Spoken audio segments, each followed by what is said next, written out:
వ్యవసాయంలో రైతుకు పెట్టుబడి ఇవ్వాలి అని ఆలోచన చేసి దాన్ని అమలు చేసిన నాయకుడు మా నాయకుడు కేసీఆర్ గారు. ఒకసారి కాదు, రెండు సార్లు కాదు, 11 సీజన్లకు వరుసగా దరఖాస్తు పెట్టే అక్కర్లేకుండా, దండం పెట్టే అక్కర్లేకుండా రైతుకు రాష్ట్రంలో నేరుగా వాళ్ళ ఖాతాలో టైంకు టంచన్గా టింగు టింగు అనుకుంటే సపోర్ట్ అయ్యకుండా బ్రహ్మాండంగా ఖాతాలో పైసలు పడుతుండే. ఒకటి కాదు, రెండు కాదు, 73,000 కోట్ల రూపాయలు రైతుల ఖాతాల్లో వేసిన నాయకుడు 11 సీజన్ల పాటు కేసీఆర్ గారు. ఇదే దిక్కుమాలిన కాంగ్రెస్ పార్టీ ఆనాటి పిసిసి అధ్యక్షుడు, ఈనాటి ముఖ్యమంత్రి రేవంత్ రెడ్డి ఎలక్షన్ కమిషన్కు ఉత్తరం రాసి ఆపిండు. లేకపోతే అప్పుడు ఆ పైసలు కూడా మేమే వేస్తుంటాం. 7,500 కోట్లు మేమే వేస్తుంటాం.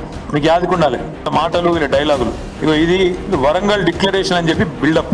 ఎన్నికలకు ముందు వరంగల్లో రైతు డిక్లరేషన్ అని చెప్పి రాహుల్ గాంధీ గారిని తెచ్చి ఒక పెద్ద బహిరంగ సభ పెట్టి రైతులను రాజులు చేస్తాం, కేసీఆర్ గారు మీకు అన్యాయం చేసిండు, మేము మిమ్మల్ని ఉద్ధరిస్తామని చెప్పి ఎంత బిల్డప్ ఇచ్చిందంటే రైతు భరోసా కింద 15,000 ప్రతి ఎకరానికి ఇస్తాం.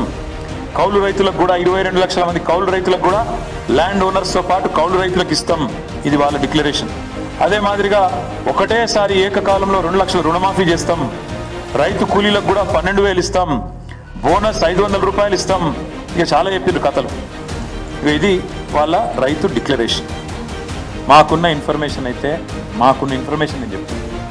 ఈ స్కీమ్ను మొత్తానికి పొందబెట్టాలనేది వాళ్ళ ఆలోచన. వరంగల్లో వాళ్ళు ఇచ్చిన ప్రమాణ పత్రం ఏదైతుందో దాన్ని పట్టుకొని ఒక్కొక్క కాంగ్రెస్ నాయకుడిని నిలదీద్దాం, ఖచ్చితంగా అడుగుదాం, ఏమైంది మీ మాటలు, ఎక్కడ పోయినాయి మీ మాటలు అని చెప్పి ఖచ్చితంగా సంక్రాంతి లోపలనే ప్రభుత్వం మెడలు వంచి ప్రతి రైతుకి, అర్హుడైన ప్రతి రైతుకి ఖచ్చితంగా రైతు భరోసా వీళ్ళు బాకీ పడ్డది ఎకరానికి 17,500 రూపాయలు బాకీ పడ్డరు. అది ఇప్పించే ప్రయత్నం కూడా మనమే చేయాలని చెప్పి కూడా తెలియజేస్తూ, మరి రేపు క్యాబినెట్లో సరైన నిర్ణయం తీసుకొని బుద్ధి తక్కువ ఆలోచన చేయొద్దని ప్రభుత్వానికి కూడా విజ్ఞప్తి చేస్తూ మీ అందరికీ కూడా ధన్యవాదాలు.